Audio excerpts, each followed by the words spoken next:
Kepada guru-guru yang saya hormati, saya berharap kita sebagai guru meneruskan kerja kita dengan ikhlas, suci hati dan sentiasa membantu kepada anak didik kita.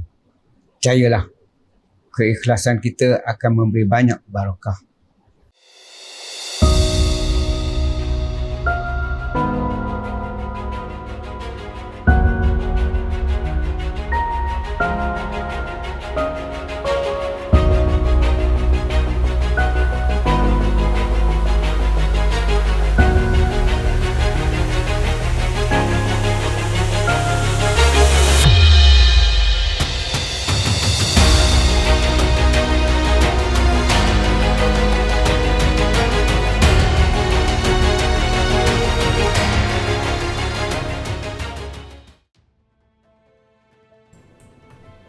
Kemanisan berhikmat selama 35 tahun menjadi momen indah buat beliau kerana sepanjang perkhidmatan beliau telah memperoleh pelbagai anugerah. Antara pencapaian yang pernah diperolehi pada tahun 1986, hadiah daripada Kem Belia dan Sukan sebagai Duta Kecil Malaysia ke Korea Selatan kepada pemimpin belia cemerlang negeri Pahang.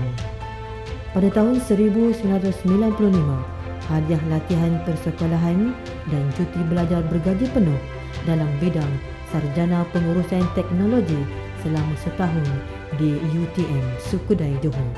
Pada tahun 2002, mendapat anugerah AAP. Pada tahun 2005, mendapat hadiah kursus 2 minggu Futuristic in Education oleh Kementerian Pendidikan Malaysia.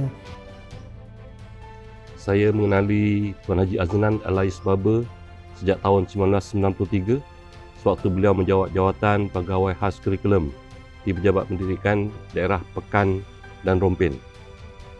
Sepanjang saya bertugas bersama-sama dengan Tuan Haji Aznan, beliau merupakan seorang pegawai yang tekun bekerja, yang teliti dan terampil, iaitu mampu melaksanakan tugas yang diamanahkan dengan cekap dan berjaya dengan baik. Sebagai seorang pemimpin, saya tidak pernah tengok atau melihat dia marah, dan dia merupakan pegawai yang kaya dengan senyuman. Insan kelahiran Kelang Selangor ini adalah putera yang telah dilahirkan oleh pasangan suami isteri yang bernama Muhammad bin Cik Soh dan Rohani binti Salim. Beliau merupakan anak kelahiran yang pertama dari 11 orang adik-beradik. Menyingkap diari kehidupan di alam persekolahan. Pada usia 7 hingga 9 tahun, beliau bersekolah di Sekolah Kebangsaan Bukit Besi, Dungun Terengganu pada tahun 1960 hingga 1962. Seterusnya, menamatkan alam persekolahan rendah pada tahun 1965 di Sekolah Kebangsaan Kuala Rompin, Rompin.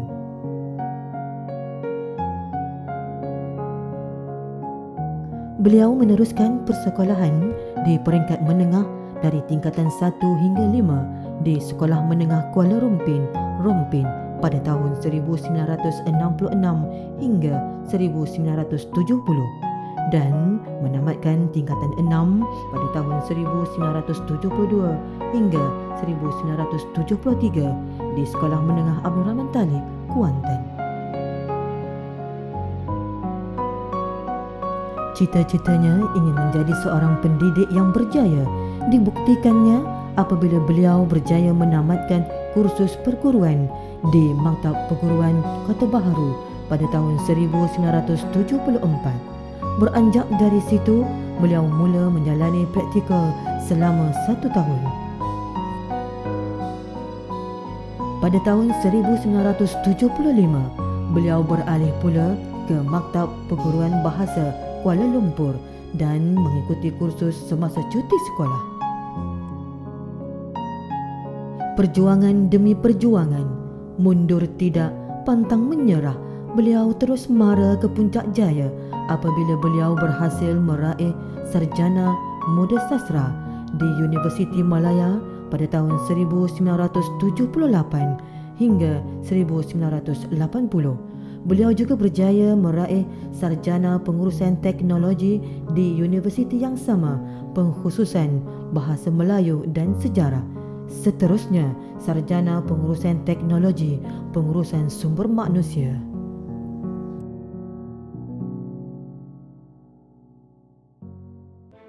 Penempatan pertama beliau sebagai pendidik adalah di Sekolah Menengah Paluhinai, Pekan pada tahun 1976. Saya sebenarnya tidak begitu lama menjadi guru bilik darjah kerana kemudiannya saya telah diberi peluang untuk berada sebagai pengurus di sekolah, iaitu menjadi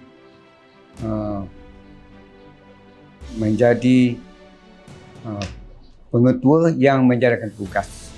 Pada tahun 1991, memangku tugas sebagai pengetua di Sekolah Menengah Tengku Abdullah Pekan.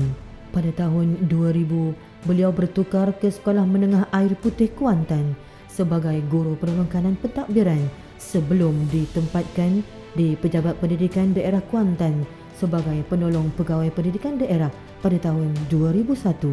Pada tahun 2005, bertugas di Jabatan Pendidikan Negeri Pahang sebagai Ketua Penolong Pengarah Bahasa Melayu.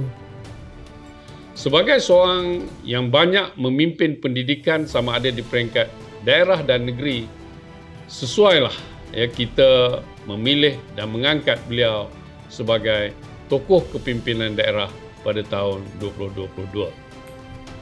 Demikian sorotan kisah kepimpinan yang ditonjolkan dan perlu diteladani oleh warga guru. Justru Aznan alias Baba bin Muhammad dinobatkan sebagai tokoh kepimpinan guru daerah Pekan bagi tahun 2022.